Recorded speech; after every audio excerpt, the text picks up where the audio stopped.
Saya suka sekali mengulangi ini, bahwa mari kita terima firman Tuhan itu dengan hati kita. Kalau kita terima firman Tuhan dengan hati kita, maka hasilnya adalah kita akan mudah percaya. Kalau kita terima dengan otak atau pikiran kita, maka kita cuma tahu, akan menjadi pengetahuan, kita tidak alami di dalam kehidupan kita. Kita terima firman Tuhan itu dengan hati kita, supaya itu menjadi kuasa di dalam kehidupan kita, percaya supaya kita terima kuasa di dalam kehidupan kita. Mengapa sekarang banyak anak-anak Tuhan kehilangan kuasa? Mengapa sekarang pelayan-pelayan tidak melayani dengan kuasa? Sementara kita seringkali melihat kuasa itu begitu nyata. Kuasa itu bukan cuma terjadi pada waktu KKR, pada waktu kebaktian besar saja. Ketika seorang hamba Tuhan hebat datang, baru kita katakan, wow, besar kuasanya.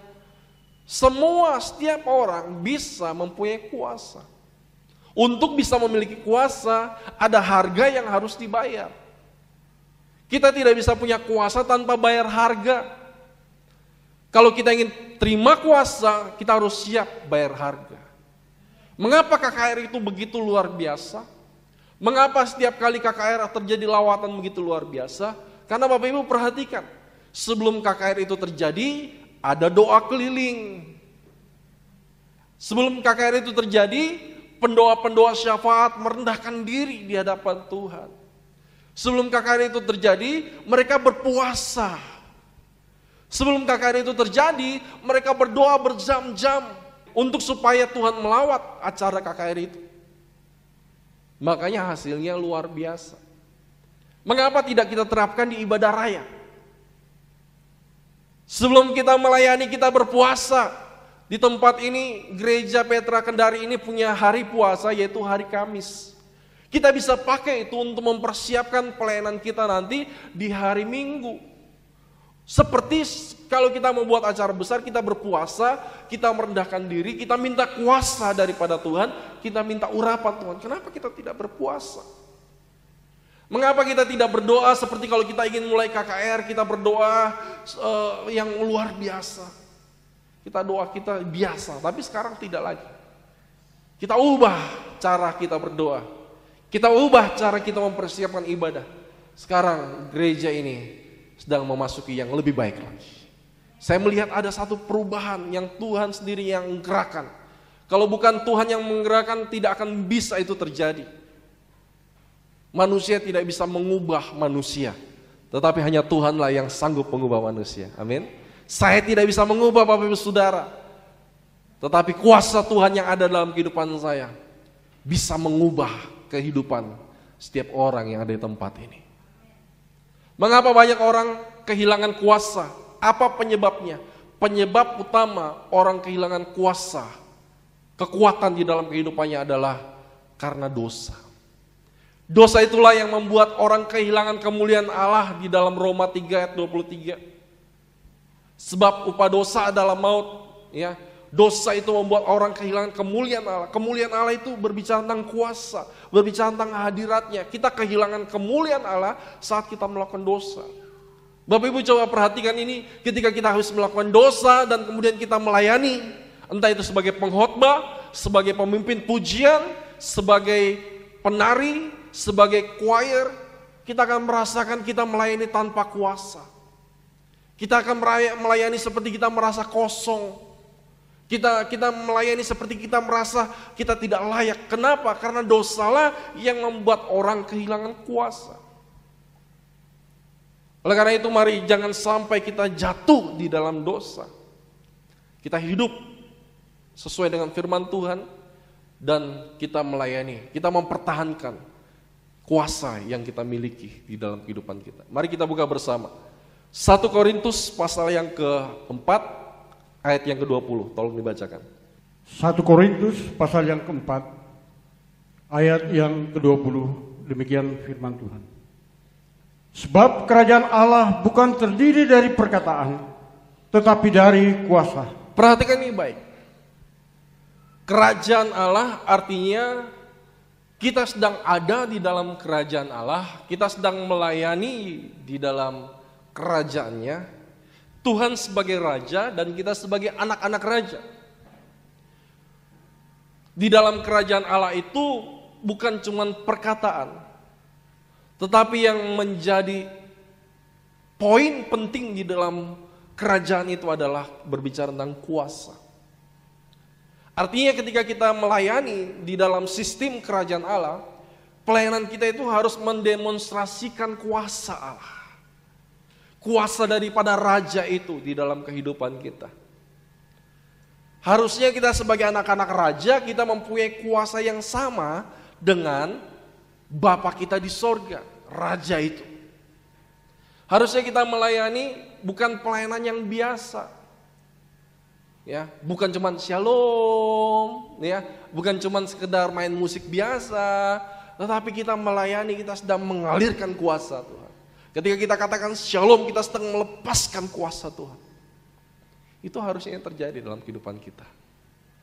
Harusnya setiap ketika kita menyanyi, memuji Tuhan, orang yang baru masuk di gereja, dia terikat dengan kuasa kegelapan. Pada waktu masuk, itu kuasa kegelapan tidak berani untuk masuk. Dia tinggal di pintu dan kita masuk dilepaskan. Karena ada kuasa di gereja ini. Kita harus memiliki kuasa sehingga setiap siapapun yang datang di dalam gereja ini, mereka pulang selalu diubahkan oleh Tuhan. Pada zaman dahulu kita selalu mengenal kuasa dan kuasa. Kekuatan yang luar biasa, kekuatan supranatural. Bagaimana Musa membelah Laut Merah, itu kan kuasa. Dia memimpin hampir 3 juta orang Israel. Bukankah dia punya kuasa? Sedangkan ada orang memimpin rumah tangganya saja tidak bisa. Tapi Musa dia bisa memimpin 3 juta orang Israel karena dia punya kuasa. Dia bisa membelah Laut Merah, bukan Musanya tetapi kuasa yang ada dalam dirinya. Dia bisa membelah, itu karena kuasa juga. Bagaimana Yesus membangkitkan Lazarus, itu karena kuasa. Yesus menyembuhkan orang lumpuh, itu kuasa. Yesus mencelikan mata orang buta, itu kuasa. Elia mendatangkan api dari sorga, itu kuasa. Oh, itu cuma terjadi di zaman dahulu. Di zaman sekarang tidak ada lagi. Di zaman sekarang tidak ada itu orang mati bangkit. Siapa bilang, Bapak Saudara? Ada. Cuman kita mungkin tidak tahu dan tidak melihat. Itu terjadi. Kalau Bapak Ibu suka nonton YouTube, ya, Bapak Ibu bisa cari banyak KKR kesembuhan orang mati bangkit. Banyak. Dan itu bukan terjadi sesuatu hal yang sebenarnya luar biasa dan sesuatu yang spektakuler itu sebenarnya. Bukan itu. Sebetulnya itu sesuatu yang biasa yang harus kita gunakan di dalam kehidupan kita. Seharusnya kuasa itu kita pakai di dalam kehidupan kita. Saya tadi sudah memulai dengan ketika kita buka toko dengan kuasa. Orang dunia mereka pakai kuasa kejahatan, iblis untuk bisa menarik pelanggan-pelanggan itu. Mereka pakai kuasa-kuasa dari patung-patung pemanggil berkat untuk datang ke tokonya. Kenapa kita anak Tuhan tidak memakai kuasa Allah untuk mendatangkan berkat di dalam toko kita? Malah kita menjadi ikut-ikutan sama mereka. Karena kita pikir mereka lebih berkuasa daripada kita. Salah besar. Itu iblis yang memanggil. Dan kalau iblis yang memanggil, memang mungkin mereka diberkati, tetapi selalu ada korban, selalu ada tumbal, selalu ada sesuatu di balik semuanya itu. Tapi kalau Tuhan yang memberi, tidak ada apa-apa di belakangnya. Amin. Kalau Tuhan memberkati kita, Tuhan pasti memberkati kita, tidak ada syarat-syarat apa, ya, tidak ada korban, tidak ada apa. Kalau iblis yang memberi, selalu ada korban. Kenapa orang pergi ke Gunung Kawi? Supaya dia dapatkan berkat. Dan setelah pulang dari situ diberkati, tapi iblis tidak cuma memberkati, ya, memberikan berkat, tetapi iblis juga memakan korban. Mungkin ada salah satu anaknya yang tidak normal, ya, ada mungkin keluarganya yang meninggal tiba-tiba. Ada kejadian di satu kota, begitu laris tempatnya, tetapi setiap kali anak yang menikah, anak mantunya selalu mati. Menikah lagi anak perempuannya ini, pasti anak mantunya mati lagi. Yaitu korban, tumbal-tumbal yang ada. Memang anaknya tidak mati, tapi anak mantunya yang mati. Makanya orang takut menikah sama anaknya ini. Kenapa? Nanti bisa mati karena dia adalah korban daripada kekayaan yang tidak seharusnya dia dapatkan. Harusnya kita memakai kuasa itu di dalam pelayanan kita. Ketika kita menyanyi, ada kesembuhan yang terjadi. Ketika saya berkhotbah, ada sesuatu yang terlepas di dalam kehidupan kita. Ketika kita bermain tamborin, ada sesuatu yang pecah. Pecah itu artinya apa? Pola pikir yang lama, yang terbungkus, yang sudah bertahun-tahun, yang mengikat kita itu pecah. Pola pikir lama itu pecah dan kita menerima sesuatu yang baru, pewahyuan baru dari Tuhan. Dari mana kita akan terima kuasa? Ada 3 hal yang kita akan dapatkan kuasa itu dari 3 hal. Yang pertama, kuasa itu kita peroleh. Yang pertama dari Roh Kudus. Roh Kudus adalah sumber kuasa. Kalau kita ingin dapatkan kuasa, kita tidak mungkin dapatkan itu tanpa Roh Kudus, karena Roh Kudus adalah sumber daripada kuasa. Roh Kudus adalah pribadi daripada Tuhan sendirilah yang ada di dalam kita dan dia bisa bekerja di dalam kehidupan kita sehingga kita ada kuasa yang mengalir karena kita mengandalkan Roh Kudus di dalam kehidupan kita. Bapak Ibu perhatikan KKR kesembuhan. Ada pendeta-pendeta yang kalau saya sebutkan pasti Bapak Ibu tahu. Selalu kalimat yang ada di dalam mulutnya adalah Holy Spirit. Roh Kudus. Kenapa ada kata itu? Karena dari situlah keluar kuasa. Karena dari situlah mengalir kuasa. Makanya Bapak Ibu Saudara kalau ingin punya kuasa kita harus penuh dengan Roh Kudus. Tanda kita penuh Roh Kudus adalah kita bisa berbahasa roh. Mari kita buka bersama di dalam 1 Korintus pasal yang ke-12 ayat yang ke-10. 1 Korintus pasal 12 ayat yang ke-10. Kepada yang seorang roh memberikan kuasa untuk mengadakan mujizat. Perhatikan ini baik. Roh itu R besar, yaitu Roh Kudus, memberikan kuasa untuk mengadakan mujizat. Jadi kita bisa mengadakan mujizat bukan karena kita, tetapi Roh Kudus yang memberikan itu kepada kita. Terus, dan kepada yang lain ia memberikan karunia untuk bernubuat. Bisa bernubuat itu bukan karena dia bisa, tapi Roh Kudus yang beri. Dan kepada yang lain lagi ia memberikan karunia untuk membedakan bermacam-macam roh. Kepada yang seorang ia memberikan karunia untuk berkata-kata dengan bahasa roh. Iya, di sini huruf besar I, huruf besar itu adalah Roh Kudus. Dan kepada yang lain ia memberikan karunia untuk menafsirkan bahasa roh itu. Jadi karunia bisa bernubuat, membedakan bermacam-macam roh, bisa mengadakan mujizat, bisa menafsirkan bahasa roh, bisa menyembuhkan orang, bisa mengusir setan. Itu kuasa tidak kita hasilkan dari diri kita. Tetapi kuasa itu dari Roh Kudus yang tinggal dalam kehidupan kita. Amin. Saya pernah masih semangatnya, masih berjiwa muda. Ya sekarang masih muda juga. Pada waktu itu saya ingat sekali tutup buka tahun, kita sedang ada di satu tempat. Tiba-tiba ada telepon katakan, ada orang kerasukan. Wah, langsung kita dengan semangatnya. Oke, kita ke sana, kita akan tengking, kita akan habiskan, pokoknya dengan nada kesombongan. Wah, itu iblis kecil, ya. Sampai di sana, sudah 1 jam iblis tidak mau keluar-keluar. Sudah mau 2 jam iblis tidak mau keluar-keluar. Kenapa? Karena kita pikir kita kuasa itu kuasa dari diri kita, bukan kuasa daripada Roh Kudus. Sampai ada orang yang bermazmur, kemudian iblis itu keluar. Jadi Bapak Ibu lihat di sini, kuasa itu bukan berasal dari diri kita. Mari kita baca sekali lagi, 1 ayat lagi di dalam Kisah Para Rasul 1 ayat yang ke-8. Ini akan sangat jelas tertulis di sini. Kuasa itu kita temukan dari mana? Kisah Para Rasul pasal yang pertama ayat yang ke-8. Kisah Para Rasul pasal 1 ayat yang ke-8.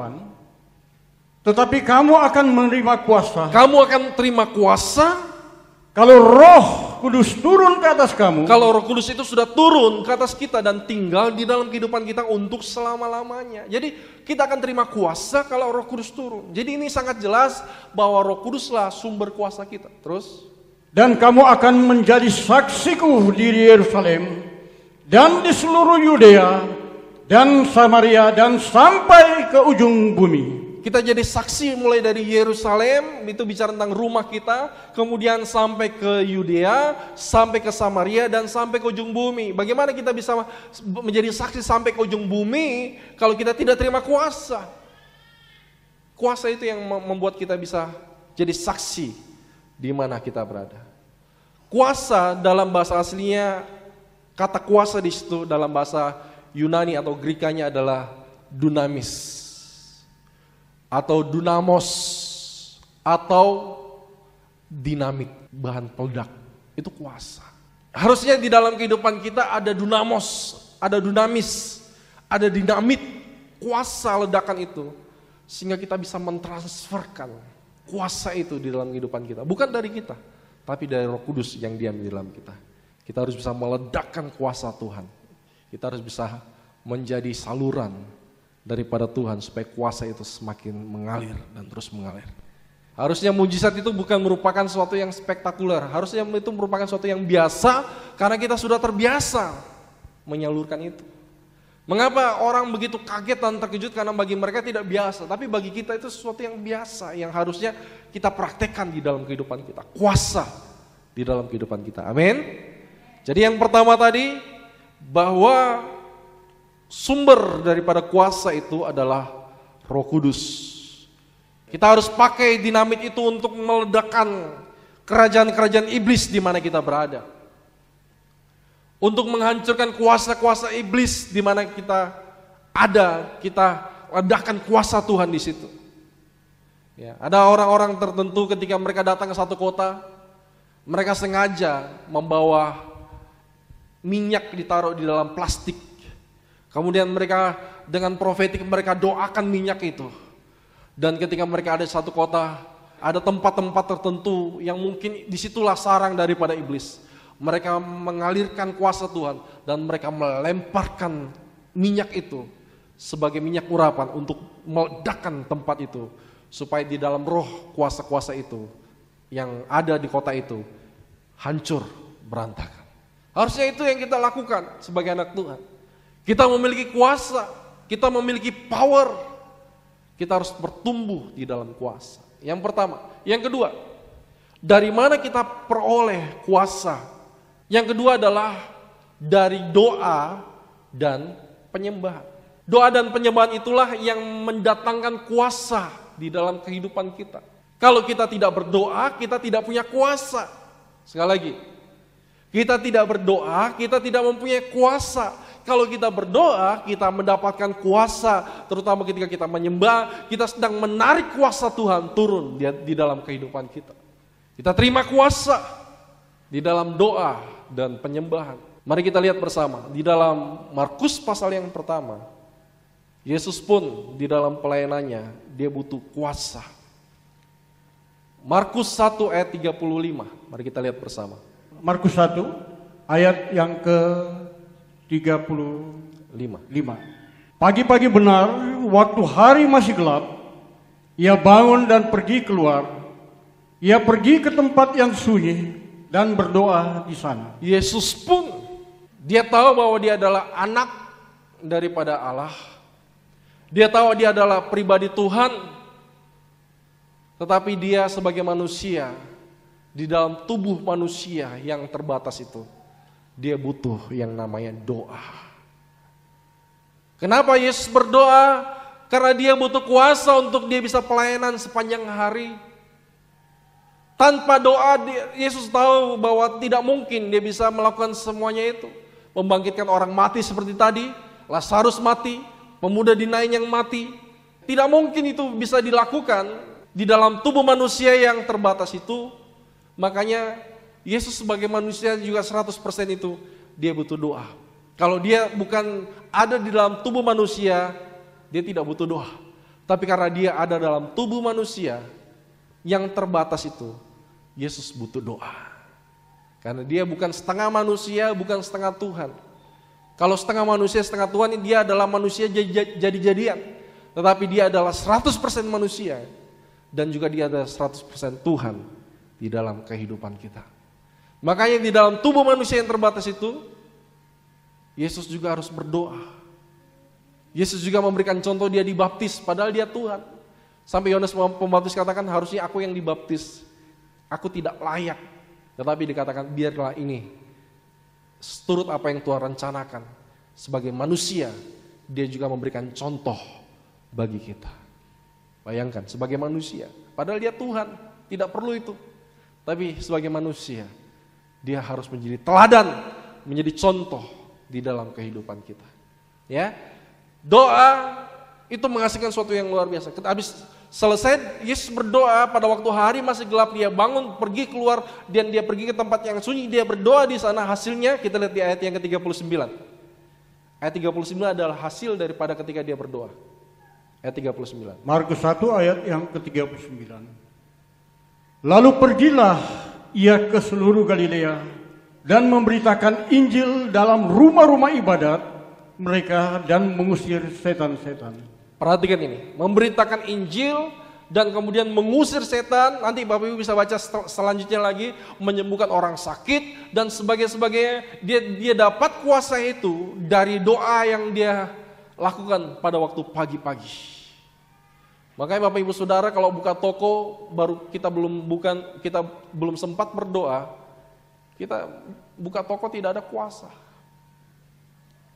Kita melayani tidak ada kuasa. Kita bekerja tidak ada kuasa.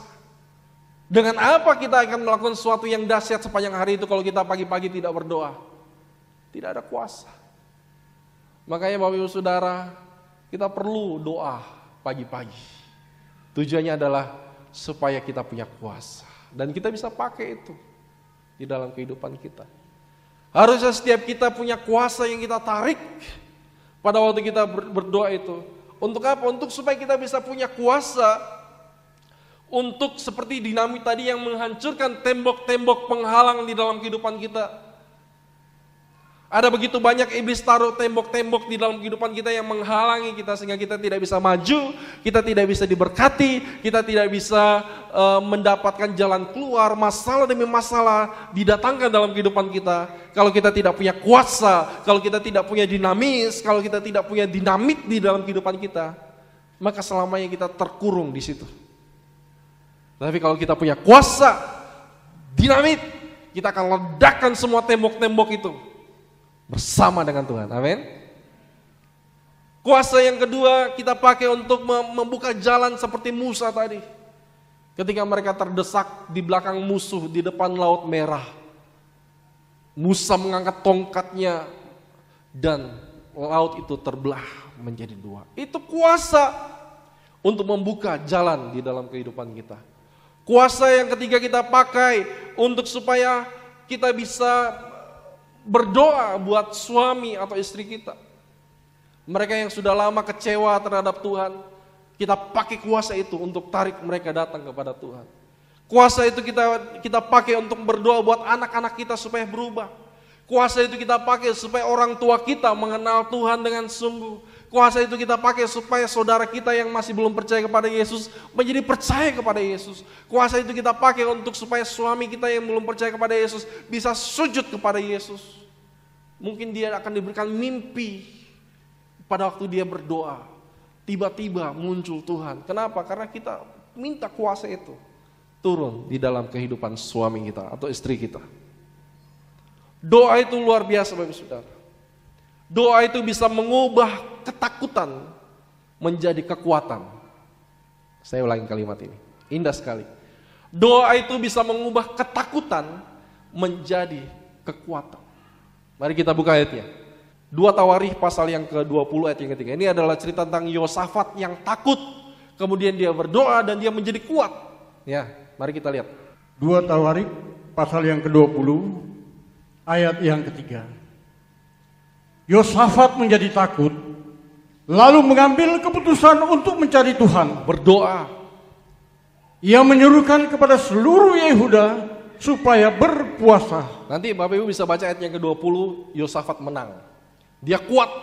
Pada waktu dia takut, dia berdoa, dia berpuasa, dan hasilnya adalah kemenangan. Kekuatan itu ada dalam kehidupannya.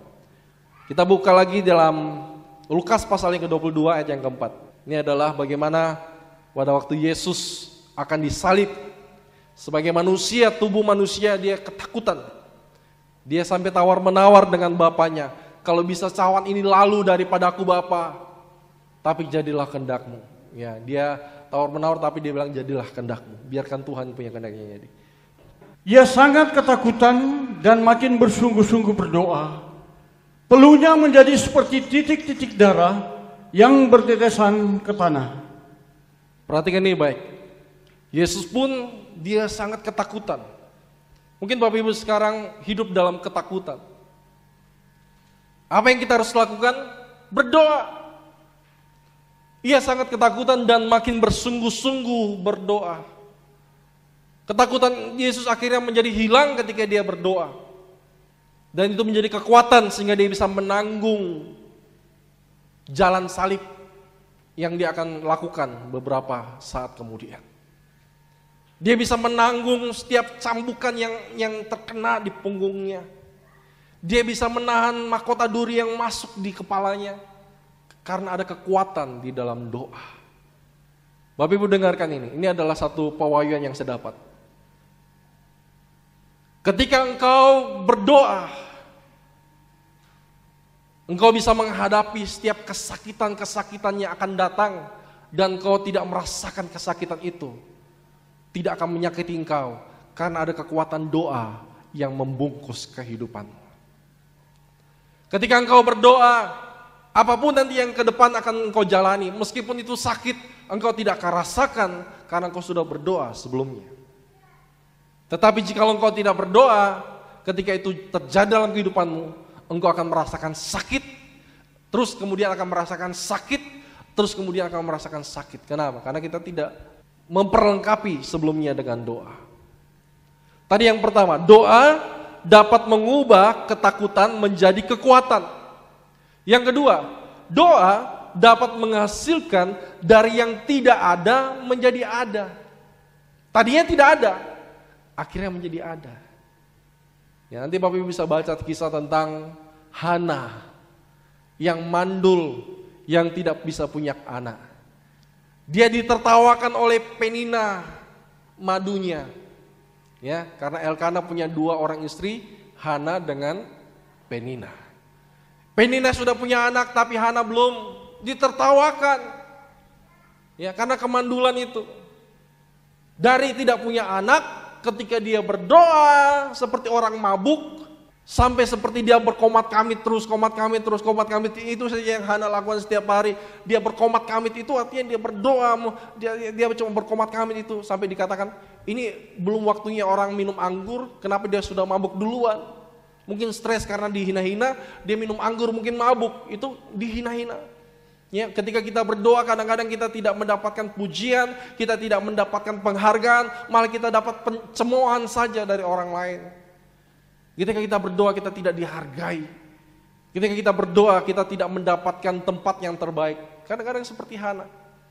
Tetapi doa itu tidak mengecewakan. Akhirnya Tuhan mengabulkan doa daripada Hana dan memberikan Hana seorang anak yang namanya Samuel. Samuel itu tadinya harusnya tidak ada. Tetapi karena Hana berdoa, dari yang tidak ada itu menjadi ada. Jadi doa itu bisa mengubah dari yang tidak ada menjadi ada. Bapak Ibu Saudara, sekarang apa yang tidak ada dalam kehidupanmu, berdoalah supaya Tuhan adakan di dalam kehidupanmu. Amin. Kita mungkin tidak ada iman untuk bisa memulai suatu bisnis. Berdoa supaya Tuhan kasih iman. Kita mungkin tidak ada pengharapan. Berdoa supaya Tuhan kasih pengharapan dari yang tidak ada menjadi ada. Itu yang kedua. Dari mana kita dapatkan kuasa? Dari doa dan penyembahan. Tadi yang pertama dari mana? Dari Roh Kudus.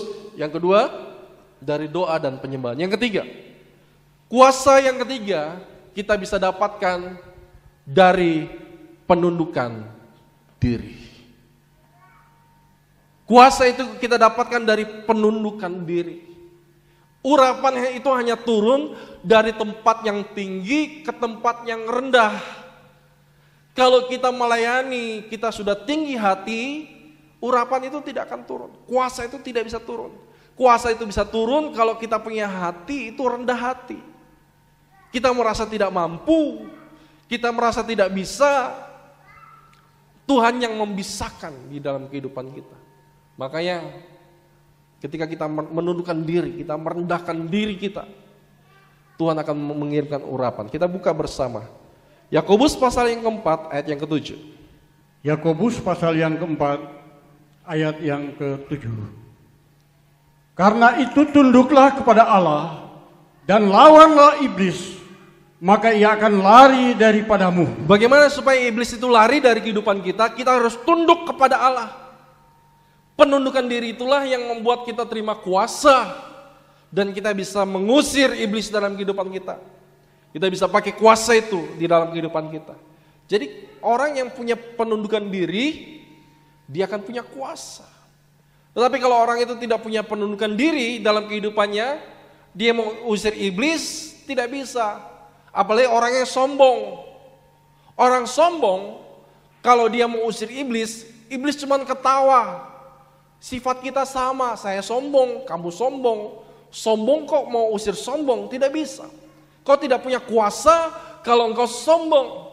Iblis katakan begini, iblis kalau kau mau usir iblis, tidak bisa.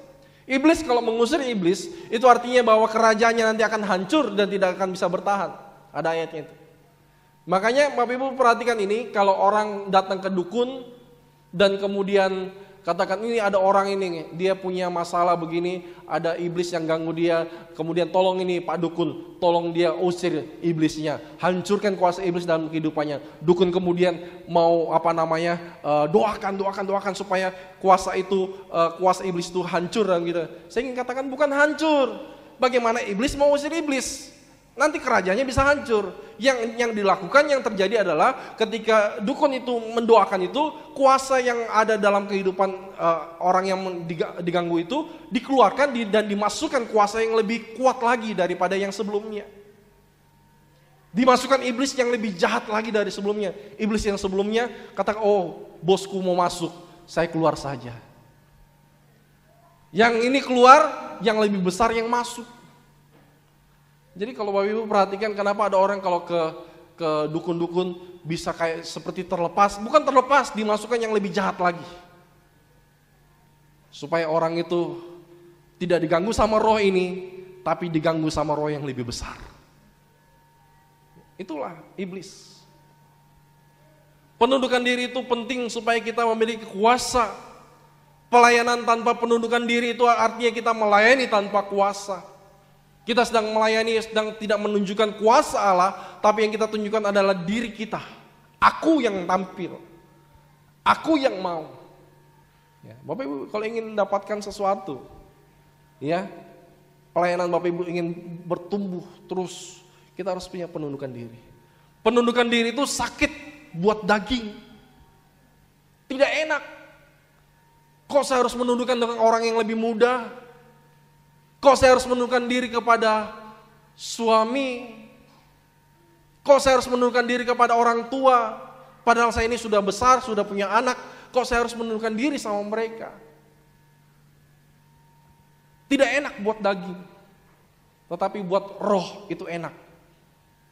Pada waktu kita menundukkan diri itu buat daging itu berteriak. Seperti kita sedang dicubit, sakit. Kadang-kadang sulit untuk menundukkan diri karena sakit buat daging kita. Tetapi itu ada bagusnya untuk supaya Tuhan bisa memakai kita lebih dan lebih lagi. Supaya kehidupan kita lebih berkuasa karena kita punya penundukan diri. Dan penundukan diri ini juga bisa hasil yang luar biasa. Bisa membawa orang yang belum percaya Yesus bisa menjadi percaya. Suami yang selama ini tidak percaya Yesus, tapi kalau dapat istri yang selalu katakan, coba kamu buat ini. Iya, saya buat. Kamu lakukan ini. Iya. Tidak pernah dia bantah. Dia selalu menundukkan diri. Tidak pernah dia mau menjadi kepala dalam rumah tangga. Akhirnya suami ini katakan, wah, Luar biasa ya, gereja ajar kamu ya. Pendudukan dirimu luar biasa. Saya ingin kenal Tuhan kamu. Karena engkau menundukkan diri. Coba kita buka bersama. 1 Petrus pasal yang ketiga, ayat yang pertama. Kita baca ayat terakhir. 1 Petrus 3, masih ada satu ayat lagi. 1 Petrus pasal yang ketiga, ayat yang pertama. 1 Petrus pasal yang ketiga, ayat yang pertama. Demikian juga kamu, hai istri-istri, tunduklah kepada suamimu, supaya jika ada di antara mereka yang tidak taat kepada firman, mereka juga tanpa perkataan dimenangkan oleh kelakuan istrinya. Tanpa perkataan, kita tidak usah bicara banyak. Pak, ayo ke gereja, papi, ayo ke gereja. Tidak usah banyak bicara. Dengan kelakuan kita yang menundukkan diri kepada suami, ya sebagai istri, kita menundukkan diri kepada suami, tanpa perkataan, suami itu dimenangkan. Karena ada kuasa dalam penundukan diri. Kuasa itulah yang menarik suami itu akan datang kepada Tuhan. Tapi kalau kita tidak punya penundukan diri, kita selalu membantah. Kita selalu katakan tidak. Kita selalu punya alasan dan sebagainya. Bagaimana suami itu punya kuasa? Jangan-jangan kuasa daripada suami itu habis karena perbuatan istri. Sedikit agak ekstrim ya. Tetapi suami itu punya kuasa. Tapi yang bisa menggembosi kuasa daripada suami itu adalah istri. Ketika istri tidak mau tunduk kepada suami, kuasa suami tiba-tiba hilang dari kehidupannya. Kalau istri suka melawan, suka membantah, itu sama dengan menghancurkan kuasa yang ada dalam kehidupan suami. Sehingga suami tidak lagi punya kuasa dalam memimpin rumah tangga. Karena digembosi sama istrinya. Mari kita buka satu ayat terakhir. Di dalam Hakim-Hakim pasal yang ke-16, ayat yang ke-19. Hakim-Hakim pasal yang ke-16, ayat yang ke-19. Sesudah itu dibujuknya Simson tidur di pangkuannya, lalu dipanggilnya seorang dan disuruhnya mencukur ketujuh rambut jalinnya, sehingga mulailah Simson ditundukkan oleh perempuan itu. Mulailah Simson ditundukkan, bukan perempuan itu yang menundukkan diri, tetapi Simson yang ditundukkan oleh wanita. Terus, sebab kekuatannya telah lenyap daripadanya. Perhatikan ini baik. Ketika seorang suami itu ditundukkan oleh istri, suami itu akan kehilangan kekuatan. Kekuatan itu akan lenyap daripadanya. Ketika seorang wanita berhasil menundukkan laki-laki atau suami, dengan demikian kekuatan suami itu dihabiskan. Sehingga suami itu tidak punya kuasa. Makanya nanti jangan sampai kita protes. Papi ini kok kayak tidak punya wibawa. Papi ini kalau tidak punya kuasa, tidak bisa memimpin rumah tangga dengan baik. Apa ciri orang yang kehilangan kuasa? Dia tidak lagi bisa memimpin dengan baik. Tidak bisa memimpin istri, tidak bisa memimpin anak, itu orang kehilangan kuasa. Dia tidak punya pengaruh lagi. Yang pertama. Yang kedua, orang yang sudah kehilangan kuasa, suami-suami yang kehilangan kuasa, cirinya adalah perkataannya sudah tidak lagi didengar. Dia mau bicara apa, istri buat yang lain, anak-anak buat yang lain. Itu artinya suami sudah kehilangan kuasa. Mengapa suami bisa kehilangan kuasa? Karena yang membuat suami kehilangan kuasa itu adalah istri yang tidak mau dengar kepada suami, yang tidak mau menundukkan diri kepada suami. Di depan banyak orang suami suruh begini, dia tidak buat, malah dia bantah. Dia permalukan suaminya di depan umum. Itu sama saja menggembosi kuasa daripada suami, dan suami sudah kehilangan kekuatannya. Jadi kalau Bapak Ibu Saudara lihat ada keluarga yang suaminya sudah tidak punya kuasa, itu dikarenakan karena istrinya tidak punya penundukan diri. Kita harus belajar menundukkan diri. Supaya kita dukung, harusnya suami ini kekuasaannya jangan sampai hilang. Kita harus tambah kuasanya dengan cara kita menundukkan diri. Ya, taat apa yang diperintahkan. Itulah yang membuat kekuatan suami itu kembali dipulihkan. Menundukkan diri itu artinya kita tahu sebagai istri kita itu cuman di bawah suami. Suami adalah kepala, dia yang memutuskan, dia yang menentukan. Kita cuma bisa memberikan usul, tapi yang memutuskan adalah suami.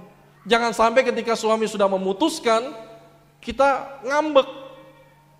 Ya, ngambek kenapa sebagai istri? Karena usul saya tidak diterima. Karena saran saya tidak didengar. Oh, lebih dengar sarannya orang lain, ngambek.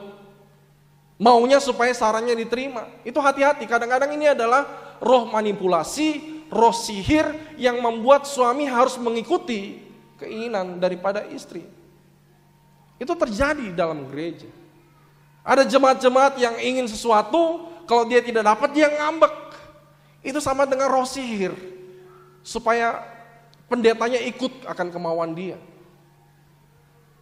Inilah yang melucuti kuasa-kuasa itu. Di dalam gereja, di dalam rumah tangga. Ini harus diajarkan Bapak Ibu Saudara, supaya kita punya rumah tangga itu rumah tangga yang penuh dengan kuasa. Suami bisa memimpin dengan baik, karena istri-istri juga mau menundukkan diri. Bukan suami yang ditundukkan istri, seperti tadi ayat tadi. Samson ditundukkan oleh Delila. Dia ditundukkan sehingga dikatakan kekuatannya lenyap. Kalau istri sudah bisa berhasil menundukkan suami, jangan heran kalau kekuatan suami lenyap. Jangan heran. Ini papi ini kayak tidak punya wibawa, tidak punya otoritas, tidak punya kuasa. Jangan bilang begitu, sebab yang membuat itu hilang adalah dirimu sendiri yang tidak mau tunduk kepada suami. Jangan heran kalau suamimu tidak lagi bisa memutuskan sesuatu. Karena setiap kali dia memutuskan sesuatu kita tidak menghargai. Kita menertawakan pilihannya. Marilah kita mendukung supaya suami-suami dikembalikan kuasanya oleh Tuhan untuk bisa memimpin rumah tangganya dengan baik. Ya, amin. Mari kita datang kepada Tuhan. Minggu depan kita akan belajar kuasa itu kita bisa salurkan melalui media apa saja. Pastikan Bapak Ibu tidak terputus dari pelajaran ini, karena ini sangat penting. Kita bicara tentang kuasa, power, supaya kuasa itu senantiasa ada di dalam kehidupan kita.